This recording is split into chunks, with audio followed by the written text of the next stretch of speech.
ప్రజాపాలన చేసిన అది అంటే మంచి గ్రామము, మంచిగా కలిసిమెలిసి ఆత్మీయత ఉండే నాతాలగూడెం గ్రామస్తుల అదృష్టం అని నేను భావిస్తున్నాను. వెలుగొండ పక్కకు మా ఊర్లాగా మేము భావించే ఊరికి ఈ యొక్క గ్రామ సభ ఏడనగానే గుర్తొచ్చింది మీ ఊరే. సో చాలా సంతోషం ఇక్కడికి రావడం. అయితే ఇదొక అదృష్టం. అయితే పొద్దుగాల ఆలస్యంగా ఉత్తమ్ కుమార్ రెడ్డి గారు సారు నేను ఇక్కడికి వస్తాను అని అంటే ఇమ్మీడియట్ గా నాతాలగూడెం రండి అన్నా అని చెప్పినాం. సార్ను కోరినాం ఇక్కడికి మన దగ్గరికి వారు ఇమ్మీడియట్ గా సుముఖత తెలపడం చాలా సంతోషం. మరి దీనికి సంబంధించి మరి ఈరోజు గొప్ప కార్యక్రమాలు చేస్తున్నాం. ఇంతకుముందే ముఖ్యమంత్రి రేవంత్ రెడ్డి గారి వారి మాటలు విన్నాం.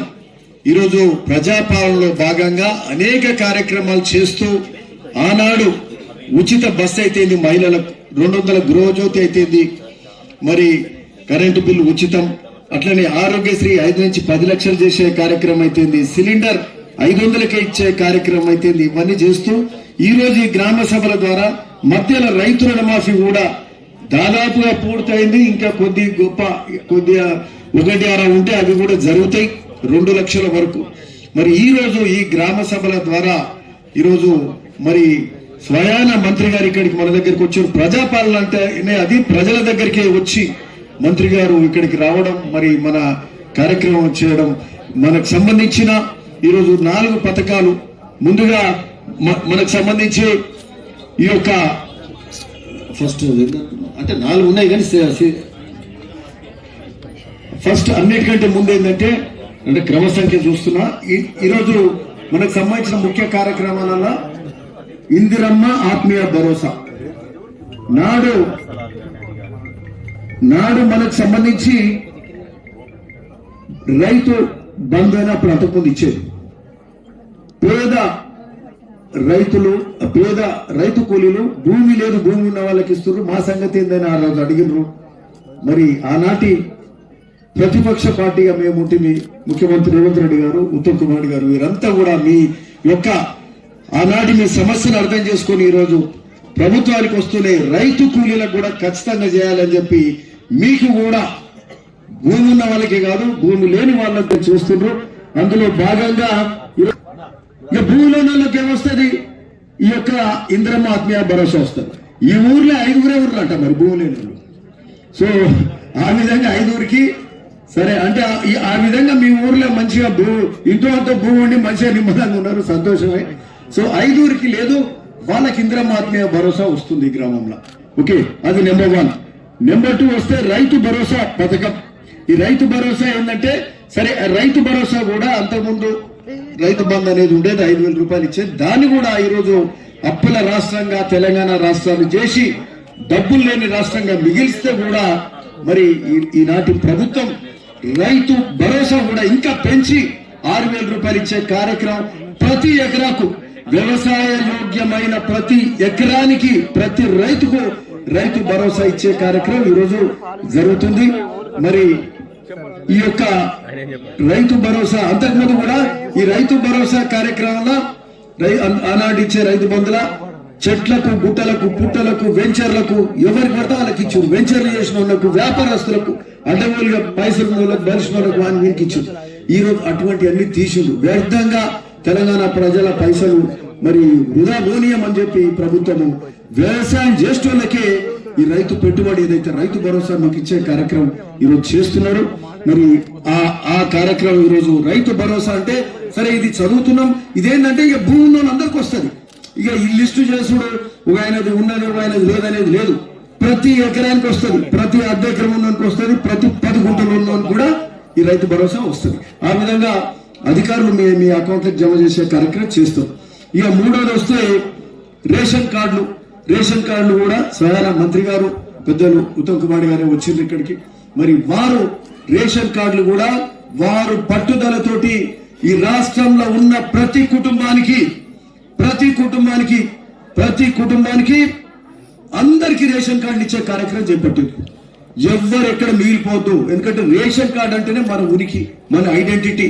ఓ టెలిఫోన్, ఓ కరెంటో, లేకపోతే ఇంకేదో ఏ పథకానికి పోయినా ఎక్కడ పోయినా నువ్వు ఎవరే అంటారు, ఏ ఊరే అంటారు. కుటుంబ పెద్దవారు అంటారు, నీ ఊరేంది అంటారు. అంటే ఏం చూపెడతాం మనం? మన రేషన్ కార్డు చూపెట్టేది అంటే మన ఊరికి మన గుర్తింపే అది. అట్లాంటి రేషన్ కార్డులు 10 ఏళ్ళు ఇయ్యలే మనకు, ఇచ్చిన 10 ఏళ్ల పాటు.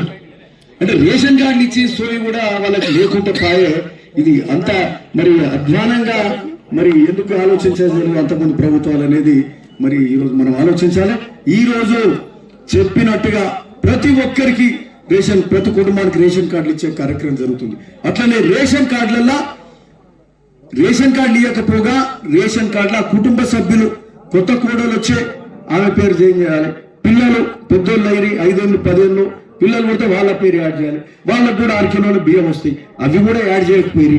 సో ఇవన్నీ కూడా ఈరోజు కొత్త మెంబర్లను కూడా యాడ్ చేసుకోవడానికి కూడా ఆస్కారం ఉన్నదని కూడా ఈ సందర్భంగా చెప్తున్నాం. Correct okay.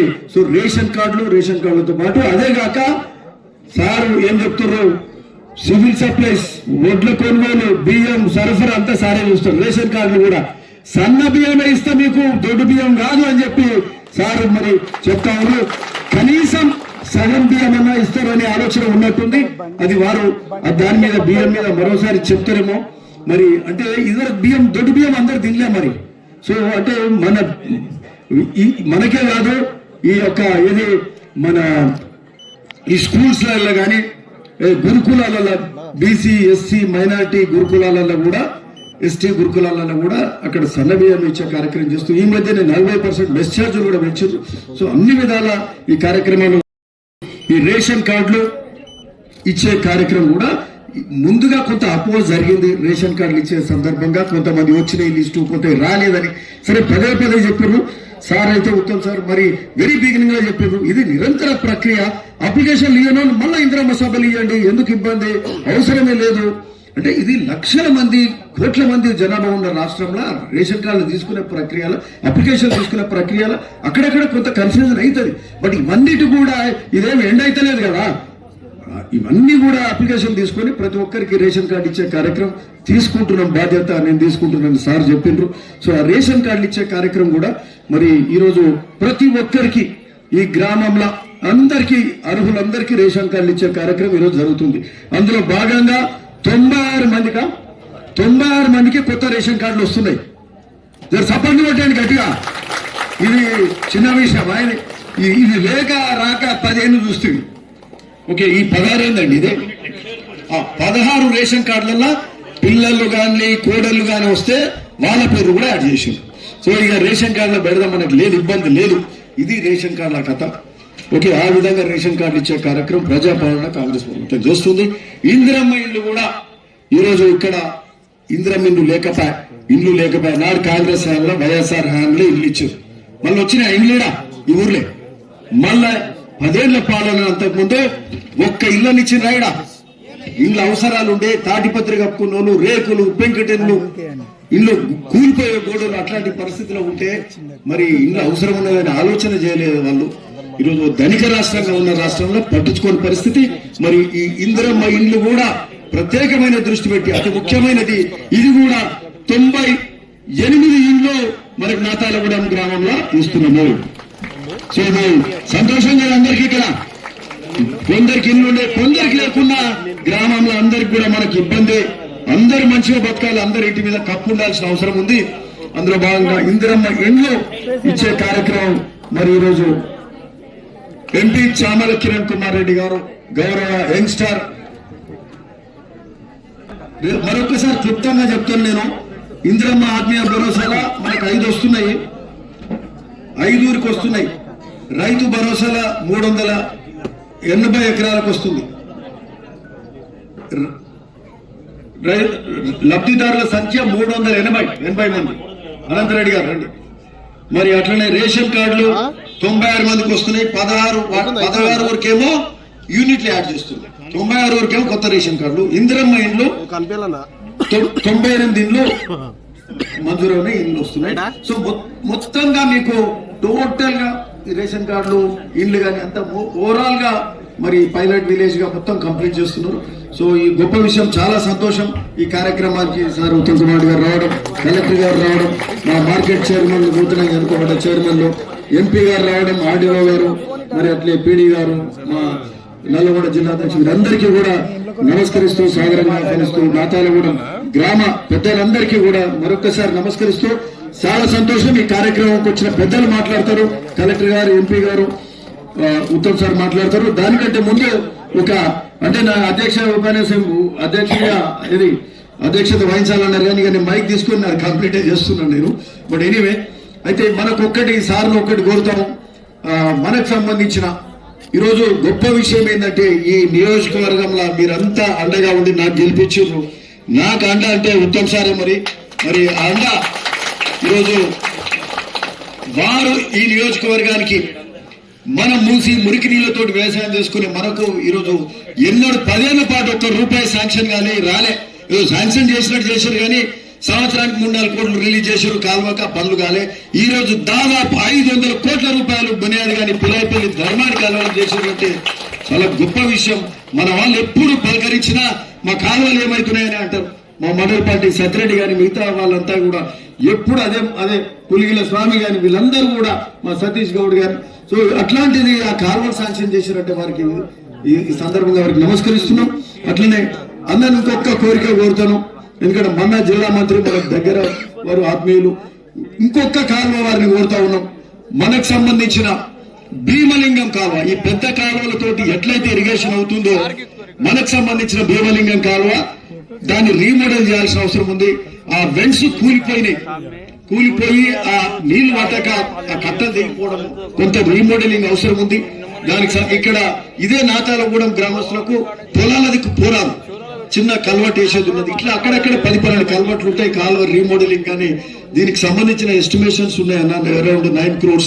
ఇదొక్కటి చేయాల్సిన అవసరం ఉంది. మరి బీబీనగర్ లో బొల్లపల్లి కాలువ ఉంది, బీబీనగర్ భువనగిరి మండలానికి, పోచంపల్లి, అలీనగర్ కెనాల్, ఈ 3 కెనాల్ కూడా చేస్తే అంతకుముందు ఉన్న కాలువలను కూడా ఆ 3 కూడా మూసి నీళ్ళే, ఇవే నీళ్ళు. సో మరి అట్లే మీరు బసవపురం కూడా అక్కడికి వెళ్ళి కూడా వస్తున్నాయి. నేను అనుకుంటా భువనగిరిలో మీరు అది కూడా కొంత రివ్యూ పెట్టి ఆ రాగిరి దగ్గర బసవపురం కెనాల్ కటింగ్ కూడా ఉంది. అది చేస్తే బసవపురం నీళ్ళు కూడా కిందికి రావడానికి ఆస్కారం ఉంది.